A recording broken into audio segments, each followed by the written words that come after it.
Hi friends, welcome back to our channel शांतरा electrical hub. Friend, आज एक नया टॉपिक लेके आया हूँ। फ्रेंड, ये महिंद्रा कंपनी गाड़ी में जो यूज होता है लिथियम आयन चार्जर, आप देख सकते हो ये महिंद्रा का चार्जर है। मैंने खोला हूँ, इसका कस्टमर ने दिया है ख़राब है। मैं उसको एक्चुअली रिपेयर कर लिया, तो मैं थोड़ा सोचा यूट्यूब में डाल दूँ, तो इसलिए इसको बना रहा हूँ। देखिए फ्रेंड, इस तरह चार्जर को रिपेयर करने के लिए आपका थोड़ा सेटअप हाई फाई होना चाहिए। जैसे आप देख सकते हो मेरे पास ये मल्टीमीटर है, मैं इससे यूज करता हूँ। कोई सेंसिटिव जब चीज़ आता है रिपेयर करता हूँ। अब ये देख सकते हो, ये जो सोल्डरिंग आयरन मैं यूज कर रहा हूँ ये भी बहुत कॉस्टली है।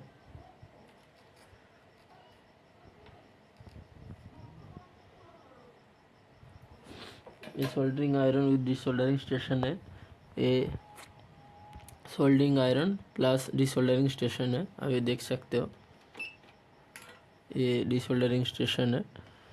तो अब ये जो ये है ये डीएसओ है, ये डीएसओ है।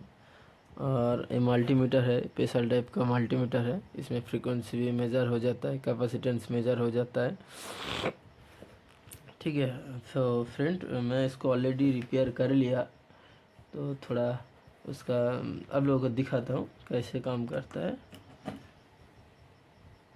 देखिए, मैंने इसके साथ सप्लाई दे दिया, एक रिले का आवाज़ हुआ, फिर थोड़ी सेकंड के बाद दोबारा रिले का आवाज़ होगा। ये चार्जर जो है फ्रेंड्स, ये नॉर्मल लेड एसिड बैटरी की तरह नहीं है। फ्रेंड, आप लोग ई व्हीकल में आ रहे हो तो दो चीज़ समझ लीजिए, मतलब दो चीज़ चार्जर के बारे में समझ लीजिए। चार्जर दो बैटरी होता है, एक होता है लेड एसिड बैटरी, दो होता है lithium ion battery. Lithium ion जितना भी बैटरी है उसमें बीएमएस सिस्टम लगा रहता है, जाकि बैटरी मैनेजमेंट सिस्टम। और एक होता है लेड एसिड। लेड एसिड्स के लिए आपको कोई कम्युनिकेशन सिस्टम नहीं चाहिए, बट आपका जब बीएमएस सिस्टम हो जाता है तो बीएमएस बैटरी मैनेजमेंट सिस्टम से इसके साथ कम्युनिकेशन होता है। तो फ्रेंड, ये कैसे कम्युनिकेशन होता है ये सारी चीज़ मैं धीरे धीरे आप लोगों को बताऊंगा। फिलहाल मैं इसको रेडी कर दिया। इधर प्रॉब्लम था, हॉट सेक्शन में प्रॉब्लम था। फिलहाल मैं इसको रेडी कर दिया। मैं आप लोगों को इधर के वोल्टेज दिखाता हूँ।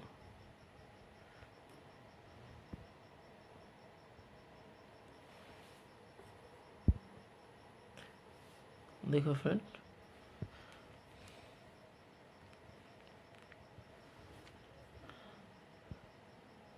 6.7 वोल्ट इधर हो गया। ये कम्युनिकेशन सिस्टम में वोल्टेज आ गया।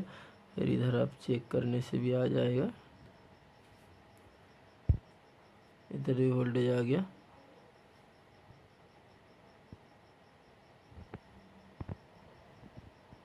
तो मैं इसे रिपेयर करता हूँ। और इसका जो प्रॉब्लम था फ्रेंड, रिपेयर तो कर लिया, फिर अब लोगों को बोल दे रहा हूँ। इधर एक मॉब लगा था, मॉब ख़राब हो गया। मॉब ख़राब होने की वजह से इसमें पीटीसी दे के पहले सॉफ्टली कैपेसिटर में वोल्टेज बूस्टअप होता है, उसके बाद एसएमपीएस फंक्शन चलता है, उसके बाद रिले को ऑन करता है। बट इसका जो मॉब था इस बास्ट कर गया, उसके चलते क्या हुआ था, जब इसको मॉब ब्लास्ट कर गया, ये आप देख सकते हो, ये मॉब था, ये मॉब ब्लास्ट कर गया था। ये जो मॉब ब्लास्ट करने के बाद क्या होता है, ये ओपन हो गया, बट इसका रेजिस्टेंस वैल्यू आप लोग देख सकते हो।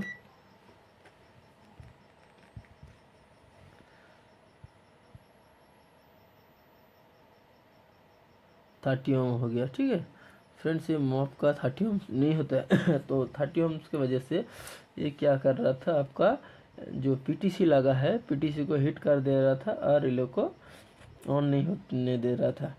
तो अब लोगों को सेम प्रॉब्लम भी मैं करके दिखा रहा हूँ, ताकि आप लोग समझ पाओ एक्चुअल में हुआ था क्या।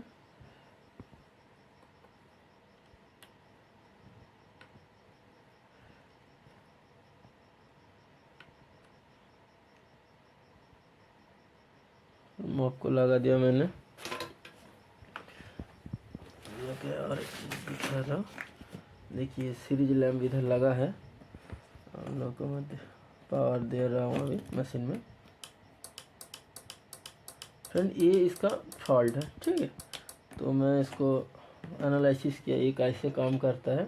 फिर ये मॉप को ओपन कर दिया, क्योंकि ये मॉप ऐसी जगह लगा था, अब ओपन से नहीं पता चलेगा।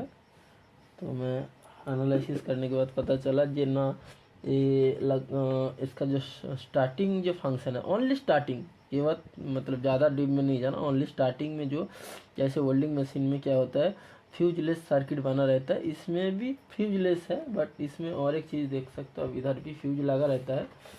इस पीसीबी के अंदर फ्यूजलेस है, इधर एक फ्यूज है, ये खोल के लगा सकते हो। अगर इनिशियली आपका मशीन ख़राब होगा, चार्जर ख़राब है, तो अभी इसको भी चेक कर सकते हो। फ्रेंड अभी देखो मैं इसको पावर दे रहा हूँ, अभी सीरीज बंद हो गया, नॉर्मल हो गया, नॉर्मल हो गया, ठीक। तो ऐसे वो शेयर करना था आप लोगों को। फ्रेंड मैं वेस्ट बंगाल में रहता हूँ, दीघा के नज़दीक एगरा करके एक जगह है, मैं उधर रहता हूँ। अगर आप लोगों को ये चार्जर ऐसे लिथियम आयन या लेड एसिड का जो चार्जर अगर ख़राब है, रिपेयर करना है, तो आप मुझे कांटेक्ट कर सकते हो। महिंद्रा गाड़ी का चार्जर भी ख़राब है तो रिपेयर कर सकते हो। फ्रेंड ये डिसोल्डरिंग स्टेशन है, ये ऐसे करके काम करता है, इसको लगा के ऐसे खींचने से हो जाता है। चलो फ्रेंड आज के लिए इतना तक। अगर वीडियो अच्छा लगा तो प्लीज़ लाइक करना, और अगर आप लोगों को इस तरह का वीडियो चाहिए तो कमेंट सेक्शन में बोलना। मैं इसके लिए बहुत टाइम लगेगा, क्योंकि ये तो बहुत मतलब जो लोग R&D किया था वो कितना करोड़ लिया था, मुझे थोड़ा पता नहीं था, मतलब कहीं से पता चला, मुझे एग्जैक्ट पता नहीं है। तो इसलिए इसका जो रिवर्स इंजीनियरिंग जो मैं एक्चुअल में आप लोगों को देता हूँ ट्रेनिंग, मैं रिवर्स इंजीनियरिंग करके तो देता हूँ, इसका रिवर्स इंजीनियरिंग करने में मुझे बहुत टाइम लगेगा, ठीक है। तो मैं कोशिश करता हूँ अगर इसका रिवर्स इंजीनियरिंग कर पाऊँ तो उसका स्कीमेटिक भी बनाऊँगा। जैसे माइक्रोटेक, ईस्टमैन और एक्जूम तीनों का रिवर्स इंजीनियरिंग करके मैं सर्किट बना के रखा हूँ। मैं मेरा होम टाउन में रिपेयर भी करता हूँ। अगर आप लोगों को मेरा नज़दीक है तो आप लोग अगर रिपेयर करना चाहते हो तो मुझे कांटेक्ट कर सकते हो। Thank you for watching.